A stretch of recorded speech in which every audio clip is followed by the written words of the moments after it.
تو جس فرد یا قوم اور ملک نے تبلیغ قبول نہیں کی ان پر قہر برس جاتی ہے۔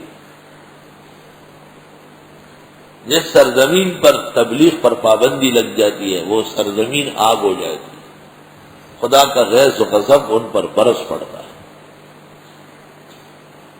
میں نام نہیں لیتا ہوں بعض ملکوں کا، ان کے لوگ ہیں، دل آزاری ہے، لیکن قہر برس رہا ہے اور عذاب خدا کا برس رہا ہے، زمین معاف نہیں ہو رہی، حجر شجر آگ ہے، معافی نہیں ہے۔ جس زمین پر وہ قدم رکھتے وہاں قیامت آ جاتی، کیونکہ انہوں نے مبلغین کو ذبح کیا ہے۔ اور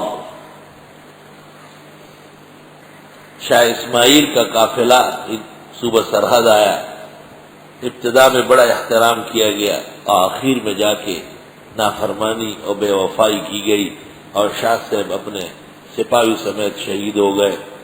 تو سکھ لاہور سے آئے اور امرتسر سے، اور وہ غیرتی قوم پٹھان ان کی لڑکیوں کو اٹھا کے لے گئے، تاکہ خدا تعالیٰ پھر سزا اسی حساب سے دیتا ہے۔ امیر بلخ نے مولانا روم کو کہا نکل جاؤ یہاں سے، تو مولانا روم نے کہا ٹھیک ہے آپ بادشاہ، آپ مجھے نہیں چھوڑتے، میں جا رہا۔ 500 سال تک بلخ میں عالم پیدا نہیں ہوا۔ بلخ نوشیروان کا بھائی گم ہو گیا تھا، بہت تلاش کیا، اس جگہ مل گیا، کہتا بلخ، واہ میرے بھائی، وَلَمَا رو رہا، تو بلخ بن گیا، بلخ۔ امام بخاری کو امیر بخارا نے نکالا اور تنگ کیا، اور سمرقند گئے، واپس آئے اور وہاں گئے اور وہ تخرتن میں فوت ہو گئے۔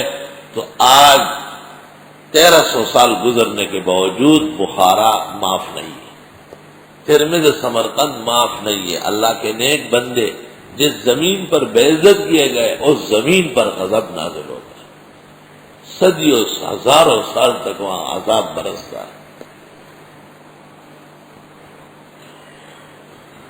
اور پاکستان کے مسلمانوں نے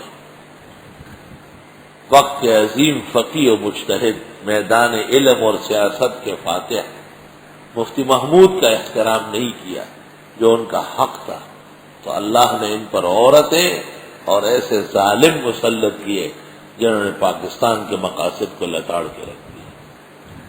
اور جب 30 سال کا عرصہ گزر گیا تو پاکستان آدھا کاٹ کے رکھ دیا گیا، تو تم اہل ہی نہیں ہو، اس سلب نعمت شروع ہو گیا۔ اور ہندوستان کے لوگوں نے شیخ الاسلام شیخ العرب والعجم صدر المدرسین دارالعلوم دیوبند حضرت مولانا حسین احمد مدنی کا احترام نہیں کیا، تو ہندوستان میں ہندو اور سکھوں نے وہ حشر کیا جس کی کوئی حد نہیں۔ جس سرزمین پر اللہ کے نیک بندے دعوت اللہ اور تبلیغ کے متصفین جو اصل نواب اور جانشین انبیاء ہے ان کی بے آبروئی کی گئی اور توہین کی گئی، اللہ اس زمین اور وہاں کے لوگوں کو معاف نہیں کرتا، معاف نہیں کرتا ہے۔ حدیث میں ہے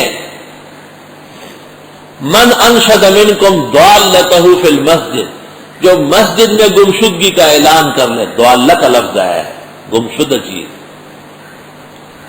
فقولوا لا ردہ اللہ الیک، کہو اللہ تمہیں یہ چیز کبھی نصیب نہ کرے، لأن المساجد لم تبن لها، مساجد اس کام کے لیے نہیں بنی، اس کام کے لیے تو ریڈیو پاکستان ہے۔ نااہل ائمہ اور بے دین انتظامیہ مساجد کی، ان کی وجہ سے مساجد سے ریڈیو پاکستان کے برانچ بن گئے۔ اے فلاں کا گدھا گم ہوا ہے، اگر کہ اس کی ٹانگ پھنس گئی تو ہمیں بتاؤ۔ واہ بھائی واہ، واہ بھائی واہ، جو بات کہی بخدا لا جواب کہی۔ وہ یہ خدا کی مسجد، خدا کا گھر، ان المساجد للہ، مسجدیں تو اللہ کی ہے، فلا تدعوا مع اللہ احدا، اللہ کے دین کے علاوہ کوئی کام نہیں ہو سکتا، اللہ کے سوا اور کسی کو مت پکار۔ دلت طریق، حضرت عمر رضی اللہ عنہ نے اپنے زمانہ خلافت میں 2 کام بڑے عجیب کیے۔ ایک تو مسجد نبوی سے فاصلے پر ایک مطہرہ بنا ہوا ہے، مطہرہ وضو خانہ، اور فرمایا عجم کے لوگ بہت آ رہا ہے، گھروں سے پانی لانا آسان نہیں ہے. صحابہ کو کہا یہاں پانی بھرو، مسافر لوگ وضو کریں. کتنا بڑا احسان فرمایا. حضرت عمر رضی اللہ عنہ نے 22,000 اصلاحات فرمائے. 22,000 اصلاحات دانی نے، فاروق اعظم کی سیرت میں دانی محدث نے لکھا ہے. 22,000 اصلاحات. قیامت تک کوئی کرے گا تو عمر پہلے کر چکا ہو. دوسرا کام یہ کیا کہ ایک چبوترا بنوایا مسجد نبوی سے باہر، اور اس چبوترے کا نام رکھا بطیحا. بطیحا. اور فرمایا من کان منکم ینشد الضالہ، جس کو گمشدگی کا اعلان کرنا ہو فلیخرج ہاں ہونا، یہاں آ جائے. ان المساجد لم تبن لہا، مسجد ان کاموں کے لیے نہیں ہے. مسجدوں میں بورڈ لگا ہوا ہے مسجد میں گمشدگی کا اعلان جائز ہے مگر انسانی گمشدگی مت. دلیل کیا دلیل ہے؟ لاؤ پیش کرو. نہ انسان کا اعلان جائز ہے نہ حیوان کا اعلان جائز ہے. غلط ہے. علل اطلاق ممانعت وارد ہے، صحیح مسلم، ابو داؤد، ترمذی. ہاں فقہاء نے اس کا لکھا ہے کہ مسجد میں جو چیز گم ہو جائے، جیسے جوتے لا کے آپ نے یہی رکھے، اس کا آپ مسجد میں نمازیوں سے پوچھ سکتے ہیں. مسجد کے اندر جو چیز گم ہو گئی ہے اس کی گمشدگی کا اعلان کو فقہاء نے لکھا ہے. باقی یہ کہ باہر کوئی انسان گم ہو یا حیوان گم ہو، تھوڑا مال ہو یا زیادہ مال ہو، اس کا اعلان مسجد میں جائز نہیں ہے. اور جو اعلان کرے گا نبی کی دل آزاری کرے گا. جناب رسول اللہ صلی اللہ علیہ وسلم فرماتے ہیں جو سنے وہ کہے لا رد اللہ الیک، اللہ آپ کو یہ گمشدگی کبھی نصیب نہ کرے. ہماری مسجد ان کاموں کے لیے نہیں ہے.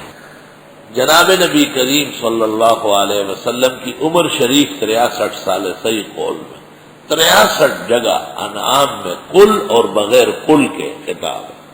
پوری عمر یہ کام کرتے رہے، ہٹ نہیں سکتے. اور وہی 23 سال آئی ہے تو 23 مرتبہ قالو قالو قالو، وہ یہ تو کہتے رہیں گے، یہ تو اعتراض بکتے رہیں گے، پرواہ نہ کرے آپ. خلق می گویت کے خسر و بت پرستی می کند، آرے آرے می کند با خلق عالم کار میں. کام کے لوگ لوگوں کی باتوں میں نہیں آتے، وہ آگے بڑھتے ہیں. تو ایک مبلغ جب دینی تبلیغ کے لیے، دعوت اللہ کے لیے میدان میں نکلتا ہے تو تکلیفیں تو پیش آئے گی. ابتدائی مرحلہ بہت کٹھن ہوتا ہے، بہت تکلیف دہ ہوتا ہے.